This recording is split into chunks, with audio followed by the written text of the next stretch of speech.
जय सिया राम। सब सुख लहे तुम्हारी सरना, तुम रक्षक काहू को डरना। आप में से बहुत सारे भक्तों का लगातार एक प्रश्न है, एक जिज्ञासा है कि कर्ज को लेकर लोग काफ़ी परेशान हैं। कई बार व्यक्ति जाने अनजाने में कर्ज ले लेता है लेकिन वक्त पे चुका नहीं पाता, जिसकी वजह से उसके सामने बहुत सारी परेशानियां आती हैं, मुश्किल स्थिति सामने आ जाती है। इसको लेकर आज ज्योतिषाचार्य आशीष कुमार जी आपको बताएंगे कुछ ऐसे उपाय जिससे कि बहुत जल्द आपको मदद मिलेगी कर्ज से छुटकारा में। और वैसे भी हनुमान जी के साधकों के लिए कुछ भी दुर्लभ नहीं है, कुछ भी मुश्किल नहीं है। अगर आप सच्चे मन से, सच्चे भाव से प्रार्थना करते हैं, हनुमान जी की आराधना करते हैं, तो निश्चित तौर पे आपको फलाफल की प्राप्ति होती है और शीघ्र ही आपको लाभ मिलता है। स्वागत है आपका आचार्य जी। जय श्री राम। आचार्य जी, चूँकि इस विषय पे काफ़ी दिनों से चर्चा हो रही थी, बहुत से लोगों ने इस तरह का सवाल पूछा है जी, तो ऐसे लोगों को क्या बताने जा रहे हैं जो लोग थोड़े कर्ज के दलदल में फंस गए हैं एक तरह से? जी देखिए, कर्ज, जहाँ बात आती है कर्ज की, ये आज के महंगाई के समय में एक बढ़ती हुई समस्या है। बढ़ती हुई समस्या के रूप में इसको देखा जाता है और कई बार व्यक्ति को अपने जीवन में अपनी कई ज़रूरतों को पूरा करने के लिए या फिर किसी व्यापार के लिए कर्ज लेने की आवश्यकता भी पड़ जाती है। लेकिन समस्या तब आती है जब वो कर्ज को चुका नहीं पाता समय से। और भी समस्या तब बढ़ जाती है जब कर्ज लेने वालों के बार बार फ़ोन या उनके घर तक आने की नौबत आ जाती है। ऐसे में व्यक्ति को बेइज्जती महसूस होती है, वो बेइज्जती का अनुभव करता है। लेकिन कई बार स्थिति परिस्थिति ऐसी होती है कि वो कर्ज को चुकाने में असमर्थ होता है। कई बार व्यक्ति जब उसका समय अच्छा चल रहा होता है तब भी वो कोई ऐसी चीज़ ले लेता है जो एक अच्छी खासी रकम के साथ ली जाती है, क्योंकि उसको लगता है कि आज उसका समय अच्छा है तो हमेशा ये ऐसा ही रहेगा। कई बार वो आगे की प्लानिंग नहीं कर पाता और उस रूप में भी EMI के चक्कर में फंस जाता है। लेकिन समय है, अदलता बदलता रहता है, वक्त रुकता नहीं है। बिल्कुल। कभी अच्छा कभी ख़राब चलता रहता है। ऐसे में कई बार EMI के फेरे में व्यक्ति पड़ जाता है। आज हम कर्ज से मुक्ति के लिए कुछ ऐसे प्रयोग बताएंगे जिनको करके आप अपने जीवन में पूर्ण रूप से कर्ज से छुटकारा पा सकते हैं। तो जी, सबसे पहला प्रयोग जो आपको करना है कर्ज मुक्ति के लिए वो यह है जी, आपको 1.25 किलो काली उड़द की दाल लेनी है और उसमें 250 ग्राम काले तिल मिला करके उनका आटा तैयार कर लेना है। थोड़े से घी के साथ में थोड़ा सा घी मिला करके, मतलब इन दोनों का आटा बनवा लेना है पहले ना? उनको पीस करके एक आटा सा तैयार करा लेना है और थोड़े से घी में मिला करके एक दीपक तैयार कर लेना है। अच्छा। और इस दीपक में सरसों का तेल डाल करके बाती लगा करके हनुमान जी के समक्ष आपको जला देना है, प्रज्वलित कर देना है मंगलवार के दिन। और जब आप इसको मंगलवार से स्टार्ट करेंगे तो रोज़ाना आपको इसके एक दीपक बढ़ाते चले जाना है। यानी मंगलवार को 1 दीपक, बुधवार को 2, बृहस्पतिवार को 3 जी, ऐसे करते बढ़ना है। ऐसे करके आपको 11 दिन तक 11 दीपक लगाने हैं।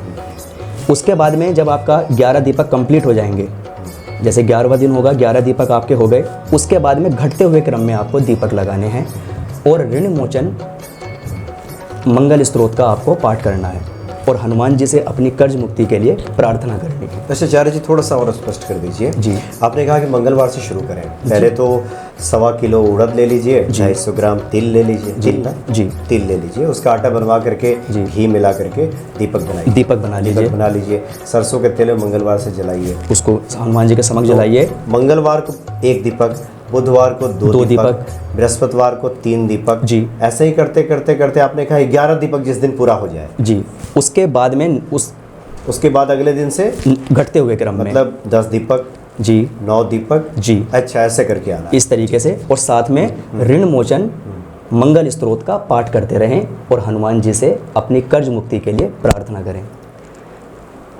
अगर व्यक्ति अपने जीवन में इसका रूटीन बना लेता है और पूरे श्रद्धा भाव और विश्वास से इस प्रयोग को करता है तो वो अवश्य ही कर्ज से मुक्त हो जाएगा। अच्छा, ये जो प्रयोग है, बहुत से लोगों की जिज्ञासा होगी, एक ही बार करना है, उसके बाद रास्ता खुलने लगेगा या फिर एक अंतराल पे फिर दोहराएं ऐसा करना है? देखिए, जो भी व्यक्ति इस उपाय को करेगा उसके जीवन से कर्ज धीरे धीरे कम होना शुरू हो जाएगा। अब कर्ज की भी एक सीमा है, किसी के ऊपर थोड़ा कम होता है, किसी के ऊपर ज़्यादा होता है। यदि व्यक्ति को लगता है कि हाँ कर्ज तो उतरना ही है, कर्ज उनका कम होगा, अगर व्यक्ति को लगता है कि अभी भी थोड़ा सा कर्ज हमारे ऊपर है, तो वो इसको रिपीट कर सकते हैं। अच्छा। 2 बार भी रिपीट कर सकते हैं, 3 बार भी रिपीट कर सकते हैं। जब तक कर्ज पूरी तरीके से नहीं उतर जाए तब तक आप इस प्रयोग को कर सकते हैं और इसका लाभ उठा सकते हैं। एक रास्ता खुलने लगेगा। बिल्कुल। और आपके इनकम का सोर्स बनेगा। जाहिर सी बात है, आर्थिक समस्या होती है तभी तो आदमी कर्ज नहीं उतार पाता। बिल्कुल। यानी पैसे रुपए का एक मार्ग खुलेगा। जी, देखो इस उपाय को करने से व्यक्ति कर्ज से भी मुक्त होगा। यदि उसके जीवन में नौकरी या व्यापार को लेकर के कोई समस्या आ रही है, वो भी शीघ्र से शीघ्र समाप्त हो जाएगी, क्योंकि बेसिकली ये जो उपाय है आपकी मनोकामना को सिद्ध कर देता है। यदि आप कर्ज से परेशान हैं और इस उपाय को करते हैं तो आप कर्ज से मुक्त हो जाएंगे। यदि आपके व्यापार या नौकरी में कोई समस्या चल रही है तो शीघ्र से शीघ्र आपको उससे भी मुक्ति मिल जाएगी। इसलिए आप इस उपाय को अवश्य करें और अपने जीवन में लाभ प्राप्त करें। जी हाँ, तो बहुत बढ़िया उपाय है और हनुमान जी का उपाय है जी। मंगलवार से शुरू कीजिए, निश्चित तौर पे लाभ मिलेगा। बहुत सारे भक्त जो कि लगातार कमेंट्स कर रहे थे कि जी कर्ज मुक्ति को लेकर के कुछ उपाय बताए जाएं। जी। तो एक आध अब इसको कमेंट के माध्यम से मैसेज के थ्रू तो बताना बड़ा मुश्किल होता है जी। इसलिए अच्छा किया कि आपने एक पूरे कार्यक्रम की रूपरेखा बना करके लोगों के सामने रखा कि लोगों का भला हो सके। जी जी आचार्य जी। और अगर व्यक्ति इस उपाय को करता है तो अवश्य ही उसका कर्ज दूर होगा। ये मेरा आजमाया हुआ उपाय है और आप इसको करेंगे। तो मेरा इसको उपाय को बताने का तात्पर्य ही सिर्फ इसलिए था ताकि बहुत सारे फ़ोन हमारे पास में भी आए जिन्होंने सिर्फ कर्ज मुक्ति के लिए ही हमसे कुंडली का विश्लेषण कराया। तो मैंने सोचा कि अगर इतनी सारी प्रॉब्लम हैं कर्ज को लेकर के, तो एक ऐसा महाप्रयोग मैं आपको दूं जिससे आप कर्ज से मुक्त हो सके, क्योंकि कर्ज अपने साथ में चिंता लेकर के आता है और जब चिंता घर में एक व्यक्ति को होती है तो पूरा परिवार परेशान हो जाता है। तो आप इस उपाय को अवश्य करें और इसका पूर्ण लाभ उठाएं। आपको इसके अच्छे परिणाम देखने के लिए मिलेंगे। जी। साथ में बुधवार वाले दिन, बुधवार से एक दिन पहले रात्रि में सोते समय आप साबुत हरे मूंग एक मिट्टी के पात्र में भिगो दें और नेक्स्ट डे आप उसको अपने साथ में रखें और गणपति जी को आप मोदक का अच्छा, मोदक का भोग लगाएं, दुर्बा चढ़ाएं। कम से कम 3 दुर्बा अवश्य हों, उनको दुर्बा अर्पित करें। मोतीचूर के लड्डू, मोदक या बेसन के लड्डुओं का भोग लगाएं। साथ में कम से कम 5 फूल गेंदे के उनको अर्पित करें और गजेंद्र मोक्ष का पाठ करें। उसके बाद जो आपने दाल भिगोई थी उनको पानी में उबाल लें। थोड़े से गुड़ और घी के साथ उसको मिक्स करके आप यदि गाय को खिलाते हैं तो आपको बहुत अच्छे परिणाम मिलेंगे। ये एक ऐसा प्रयोग, ऐसा टोटका है, अगर आपने कर लिया तो मुझे विश्वास है आपके जीवन से धीरे धीरे करके पूर्ण रूप से आपका कर्ज से आप मुक्त हो जाएंगे और कर्ज से आपको छुटकारा मिल जाएगा। जी जी जी। तो एक मार्ग प्रशस्त होगा। मुख्य तौर पे तो जो सवाल आते हैं, जो बातें की जाती हैं वो ये की जाती हैं, जैसे कि आपने शुरू में कहा कि शुरू में तो जब कर्ज लिया जाता है उस वक्त ऐसी स्थिति होती है कि सब कुछ ठीक रहेगा, बाद में कई बार स्थिति गड़बड़ हो जाती है, यानी कि जो इनकम का सोर्स है कहीं प्रभावित हो जाता है।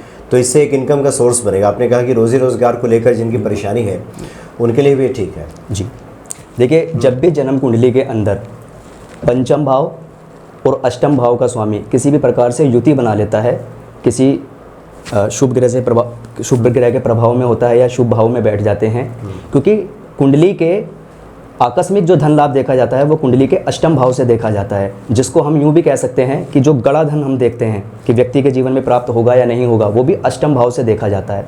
अब आज के समय में गड़े धन का मतलब ये तो है नहीं कि कोई आपको हांडी अशर्फियों से भरी हुई मिल जाएगी, लेकिन हाँ ये ज़रूर है कि अगर कोई आप खास और विशेष महाप्रयोग अपने जीवन में करते हैं तो कोई आपको पैतृक संपत्ति या किसी व्यक्ति ने आपसे ही कर्ज लिया हो या कभी पैसे लिए हों और आपको इन प्रयोग को करने के बाद में आपके जीवन में ऐसे संयोग बन जाए कि वो व्यक्ति आपको सूद समेत आपकी ज़रूरत पे आपका पैसा लौटा दे, या कोई आपकी चीज़ ऐसी थी या कोई आपकी प्रॉपर्टी ऐसी थी जो आपकी सेल हो गई, या आपको पैतृक संपत्ति का सुख मिल गया।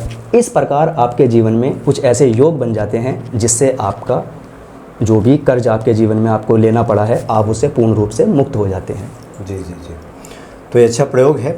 और कई बार ये भी चर्चा होती है कि क्या मंगलवार को कर्ज उतारना व्यक्ति शुरू करे। जी, जैसे कई बार ये सुनने में आता है जी, कि मंगलवार से अगर आप अपने कर्ज की पहली किस्त चुकाते हैं तो धीरे धीरे वो भी आपके फेवर में आती जाती है। क्या इस तरह का भी संयोग बनता है क्या? बिल्कुल। देखिए, अब मैं आपको ये बताता हूँ ऐसा कहा भी क्यों जाता है, क्योंकि मंगल जो है एनर्जी के देवता है। मंगल ही हमें विश्वास दिलाता है। हनुमान जी के लिए कोई भी कार्य असंभव नहीं था। आपने खुद भी देखा है, हनुमान जी हमें यही मैसेज देते हैं, कभी भी अगर हनुमान जी को कोई कार्य दिया गया, चाहे वो प्रभु श्री राम द्वारा दिया गया हो या माता सीता द्वारा दिया गया हो, कोई किसी भी काम को उन्होंने मना नहीं किया। जब संजीवनी बूटी भी लानी थी तो जब उनसे बोला गया तो सबको लग रहा था कि ये बड़ा असंभव है, सूर्य उदय से पहले कैसे संजीवनी बूटी आएगी और लक्ष्मण जी के प्राण बचेंगे। लेकिन हनुमान जी को विश्वास था और उनको अपने राम जी पर विश्वास था, क्योंकि वो राम जी की श्रद्धा भाव से भक्ति करते थे। तो सिर्फ उन्होंने राम जी का नाम लिया और उन्होंने बोला कि मैं लेकर के आ जाऊंगा, और वो वहाँ गए और पूरा पर्वत ही उठा लाए। तो इस प्रकार कोई भी काम हो, माता सीता को लंका से वापस लाना हो, हनुमान जी चाहते तो चुटकी में उनको लेकर के आ सकते थे, पल भर में। उनके लिए कोई बड़ा काम नहीं था, लेकिन उनके प्रभु का आदेश नहीं आया था, वरना वो उनको अपने साथ पल भर में ले जा सकते थे। तो कहने का मतलब है कि मंगल एनर्जी और विश्वास के देवता हैं। अगर मंगलवार के दिन आप उसको चुकाने का संकल्प लेते हैं तो आपके अंदर एक पॉजिटिव एनर्जी आती है, आपके अंदर एक विश्वास जगता है, और वो विश्वास आपको ऐसे कार्य में लगा देता है कि आप एक दिन धीरे धीरे आपको जब विश्वास, क्योंकि सबसे पहली चीज़ तो विश्वास ही है। कोई भी बड़ी चीज़ है, कोई बड़ा कार्य है, अगर हम उसको 90% ये सोच लेते हैं कि मैं इस कार्य को कर दूंगा, तो ना के सिर्फ 10% बचते हैं। और यदि हम किसी बड़े कार्य को देख करके ये सोचते हैं कि ये तो असंभव है, तो उसके लिए 10% हमारे मन में विश्वास होता है और 90% ना होती है। तो अगर 90% आपके मन में विश्वास होगा तो आप उस कार्य को कर लेंगे। तो इसलिए जो वो विश्वास जगाते हैं वो सिर्फ हनुमान जी जगाते हैं, उसका जो देवता है वो मंगल देव है। यानी मंगलवार से लौटाना शुरू करें जी, तो ज़्यादा अच्छा है, ज़्यादा अच्छा है, जल्दी ही आप मुक्त हो जाएंगे जी। कर्ज मुक्त। वैसे तो जिन व्यक्तियों की चर राशि या चर लग्न होता है, जैसे मेष, कर्क, तुला और मकर, वो लोग शीघ्र ही कर्ज चुका देते हैं। लेकिन ऐसे व्यक्तियों को कर्ज देना नहीं चाहिए। अगर उन्होंने कर्ज दे दिया तो उनको वापस मिलने में बहुत सारी मुश्किलें आ जाती हैं।